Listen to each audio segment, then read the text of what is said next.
Teotihuacan, City of Gods, has 1 to 4 players visiting locations to gain and spend resources, move up tracks, and build the pyramid. Board and Dice provided this in exchange for an honest review. The rulebook has a recommended setup for your first time. I'm going to focus on that version of the game, but I'll touch on the changes later. During setup, you'll be randomly placing bits on the indicated areas. Royal tiles at Action Board 1, Technology tiles at Action Board 5, Temple bonus tiles on the penultimate or second last temple spot. The white disc on the calendar track 0, and the black disc on the 10, 11, or 12 depending on player count. White buildings on all but the leftmost building row spots. Decoration tiles on Action Board 7. The rest go in the marked spot. Pyramid tiles on Action Board 8. Discovery tiles on the Action Boards as worship spots. And the indicated number on the Avenue of the Dead track in marked spots on the temple tracks. Players take a colored set of dice and discs. Their discs are placed on the 0 spot on the pyramid track, the bottom of the Avenue of the Dead, the bottom of all 3 temples, and the 0 victory point, or VP spot on the score track. I'm going to skip the starting resource distribution because that depends on player count. Instead, I'll explain them individually. Cocoa will be spent to pay our workers between rounds and will allow you to take actions if other workers are already on the action board. Wood and stone are used to build, and gold is used to decorate at the temple as well as learn new technology. This will all make sense soon. I'm going to explain each action board and location one by one. Action Board 1 is the palace. Boards have a main action where you do whatever the board offers, and some also have a worship action. Finally, every board allows for a collect cocoa action. To collect cocoa, simply take 1 cocoa from the supply equal to the number of different colored workers. To worship, lock your die into a spot, then do the worship action, take the tile, or pay a cocoa to do both actions. Royal tile worship actions award points or resources equal to something else. The value of the worker, your position on a track, and so on. By the value of the worker, I mean it's pips. That's this game's trick. Low pip values get lesser rewards than dice with high pip values. As I'll explain later though, high pip values aren't always good. Action boards 2 through 4 allow you to get wood, stone, or gold with the main action. I mentioned earlier that you must pay cocoa if another colored die is there, even your own. You can't pay more than 4 cocoa, but cocoa is precious in this game. Anyhow, you gain resources from these boards based on the number of dice you have here, then their lowest value. When you take the main action on a board, you power up 1 or more of your workers by 1 pip. I'll explain later what happens when you go from 5 to 6. Action Board 5 allows you to spend gold to place a disc on one of the technologies, meaning you'll earn a bonus reward from now on whenever performing the shown action. Nice! If you have 2 dice or 1 with a value of 4 or 5, you may choose one of the technologies in the bottom row. If an opponent already has a disc on the tile, you may still choose it, but they gain 3 VP. Action Board 6 allows you to spend 2 wood to move the leftmost white building from its row to this board's leftmost spot. If you have more than 1 worker here, you can access the valuable second and or third row. Immediately score the cover VP value and move your disc up the Avenue of the Dead. On Action Board 7, spend gold to place decorations on the pyramid. You gain 3 VP, but have the chance for more. Let's look at the pyramid. The first decoration must be on the marked spots on the pyramid's north, east, south, and west. After that, decorations must be on the next level up. Decorations cannot go on the top or 5th level. You gain 1 VP for each matching symbol you cover. If you covered a matching symbol with a colored one, advance on that matching temple track. Moving up the temples gain you fixed rewards and random ones based on the tiles placed during setup. Once you reach the penultimate spot, you will activate VP scoring conditions for the end game.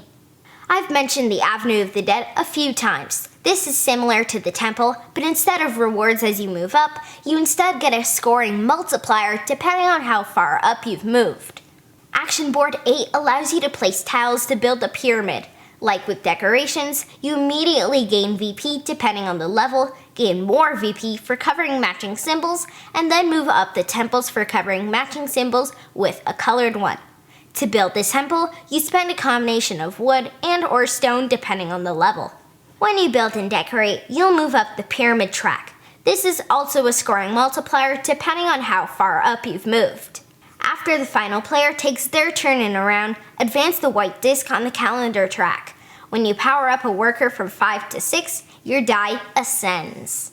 You also move up on the Avenue of the Dead, then choose a reward from the Ascension Wheel. Gain 5 VP, gain 5 Cocoa, advance 1 spot on 1 temple, pay 3 Cocoa to advance 1 spot on 2 temples, or 2 spots on 1 temple, or gain 2 Cocoa and a 4th worker die. Ascended workers are set to a power of 1, then move to the palace. You might ascend multiple workers on a turn, but you can only trigger 1 eclipse. Wait, eclipse? Once the calendar track's white disc meets the dark disc, play 1 additional round. Score VP based on track placement and a number of other things. I won't go into details here because some depend on player count, eclipses, and so on. One other thing you must do is pay your workers. Pay 1 Cocoa for each worker with a power of 1 to 3, and 2 Cocoa for each worker with a power of 4 and 5. I mentioned that the full game has some changes from this version. Rather than fixed locations, the action board placement is randomized. Also, rather than having resources determined by player order, it's determined by special starting tiles. No matter which way you play, the winner is the player with the most VP after the final round.